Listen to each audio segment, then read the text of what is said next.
पार्वती जी जल्दी जल्दी घर का काम निपटाकर बैंक के लिए चल दी। उन्हें उम्मीद थी कि आज तो पेंशन जरूर मिल जाएगी। वो जैसे ही बैंक के गेट पर पहुंची, सिक्योरिटी गार्ड बोला, माँ जी आज आप फिर से आ गई। मैंने आपको कहा था इस महीने पेंशन देर से आएगी, अभी पेंशन नहीं आई है। यह सुनकर पार्वती जी का कलेजा बैठ गया। पार्वती जी बोली, बेटा 2 महीने होने को आए, घर में खाने के लिए एक दाना नहीं है। अगर अब भी पेंशन ना मिली तो मैं जिंदा नहीं रहूंगी। बेटा एक बार मैनेजर से मिल लेने दे। बूढ़ी पार्वती जी पर तरस खाकर उसने उन्हें अंदर जाने दिया।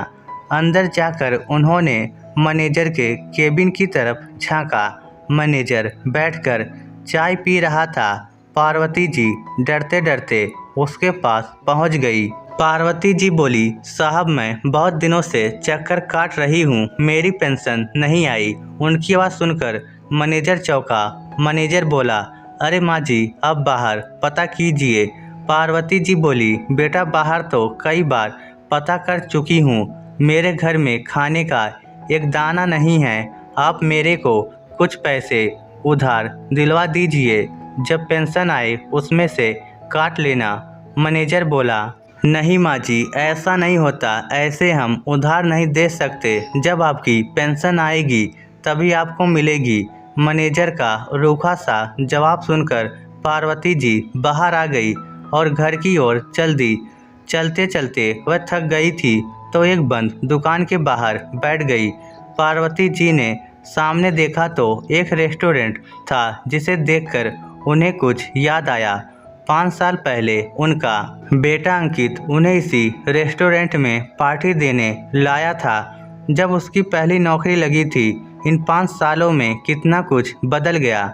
नौकरी लगने के 2 साल बाद ही उसने अपनी पसंद की लड़की से शादी कर ली और उसके 1 साल बाद दोनों कनाडा चले गए। पहले कभी कभी उसका फ़ोन आता था, 1-2 बार उसने पैसे भी भिजवा दिए, लेकिन पिछले 1 साल से उसने पार्वती जी की कोई खबर नहीं ली। पार्वती जी की आंखों से टप टप आंसू बह रहे थे। उन्हें लग रहा था काश मरने से पहले एक बार अंकित को देख पाती। यही सोचकर वह बहुत देर उस रेस्टोरेंट को देखती रही, जैसे अभी उनका बेटा आएगा और उन्हें वहां ले जाएगा। इसी उम्मीद से वह वहां बैठी रही। तभी उनके पास एक छोटी सी लड़की आई। लड़की बोली, माँ जी एक गुब्बारा ले लीजिए अपने बच्चों के लिए। माँ जी को रोता देख वह उनके पास बैठ गई। लड़की बोली, माँ जी आप क्यों रो रही हैं? पार्वती जी बोली, कुछ नहीं बेटा, मुझे माफ़ करना, मेरे घर में कोई बच्चा नहीं है जिसके लिए गुब्बारे लूँ। लड़की बोली, नहीं माँ जी पहले आप बताइए आप क्यों रो रही थी? वह लड़की जिद करके बैठ गई। तब पार्वती जी ने सारी बात उसे बता दी। यह सुनकर वह लड़की बोली, माँ जी आप कहीं जाना मत, मैं अभी आई। वह लड़की सिग्नल पर खड़े और बच्चों के पास गई और उनसे कुछ बात करने लगी। कुछ देर में वह लड़की वापस आई, उसके साथ कुछ और बच्चे थे और बोली, माँ जी हाथ आगे कीजिए।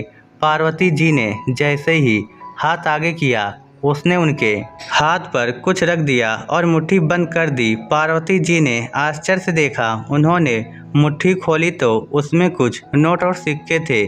लड़की बोली, माँ जी आप चिंता न करें, आज तो अभी इतनी ही कमाई हुई है, कल से हम सब अपनी आधी कमाई आपको दे दिया करेंगे जब तक आपकी पेंशन नहीं मिल जाती।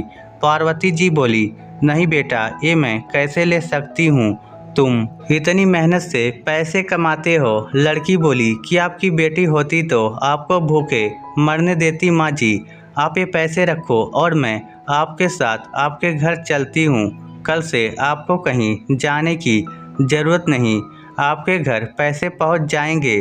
पार्वती जी की आंखों से टप टप आंसू बह रहे थे। अपना सगा बेटा उन्हें बेसहारा छोड़ गया था और जिन बच्चों को हर सिग्नल पर हम तिरस्कार की नज़रों से देखते थे वह ईश्वर की तरह मदद करने आ गए। पार्वती जी बोली, बेटा तुम कौन हो? मैं तो तुम्हारा नाम भी नहीं जानती। लड़की बोली, मेरा नाम शांति है। ये भोला है, ये रवि है। धीरे धीरे वह सबके नाम गिनाने लगी। पार्वती जी बोली, बेटा मैं ये पैसे नहीं ले सकती, इसे तुम रखो, मैं कोई न कोई इंतजाम कर लूँगी। लड़की बोली, माँ जी हम सब अनाथ हैं, यही सिग्नल पर कुछ सामान बेचकर गुजारा करते हैं और पास ही में हमारी झुग्गी है, वहीं रहते हैं। पहले हम भीख मांगते थे, फिर कुछ पैसे जोड़कर हमने सामान बेचना शुरू कर दिया। पार्वती जी बोली, खबरदार, जो अपने आप को अनाथ कहा, अभी मुझे अपनी बेटी कह रही थी तुम सब अनाथ नहीं हो, तुम सब मेरे घर चलो, आज से वहीं रहना, वैसे भी मैं अकेली रहती हूँ। लड़की बोली, नहीं माँ जी, हम इस लायक नहीं जो आपके घर में रहे, हमारे जैसे लोग तो यहीं झुग्गी में रहते हैं। पार्वती जी बोली, बेटा तुम सब उन लोगों से बहुत ज़्यादा अमीर हो जो बड़े बड़े आलीशान मकानों में रहते हैं, जो दौलत तुम्हारे पास है वह इन सब के पास कहाँ। पार्वती जी उन सब बच्चों को अपने घर ले आई। उस लड़की ने और उसके साथ बच्चे बाहर से खाने पीने का सामान ले आए। पार्वती जी ने खाना बनाया, सबने खाना खाया, उसके बाद वह सब अपने काम पर चल दिए। पार्वती जी बोली, मैं रात को खाना बनाकर रखूंगी, आज से तुम सब यहीं रहोगे, शाम को टाइम से आ जाना। ये सुनकर वह लड़की रोने लगी। लड़की बोली, माँ जी आज मुझे मेरी माँ की याद आ गई, वह भी इसी तरह मेरे लिए खाना बनाकर रखती थी, अब वह इस दुनिया में नहीं है। पार्वती जी बोली, बेटी आज से मुझे अपनी माँ समझ और तेरी ही नहीं, मैं इन सबकी माँ हूँ। लड़की बोली, माँ जी आज से हम खूब मेहनत करेंगे, अब तो हमारे पास माँ है। पार्वती जी बोली, हाँ ठीक है, लेकिन मैं तुम्हारे पढ़ने लिखने का इंतजाम करूँगी। इस तरह पार्वती जी को भी अपनों का साथ मिल गया। अब वह अकेली नहीं थी, अब से जीना चाहती थी उन बच्चों के भविष्य के लिए। इस स्टोरी को लेकर आपकी क्या राय है, नीचे कमेंट करके हमें ज़रूर बताइएगा। धन्यवाद।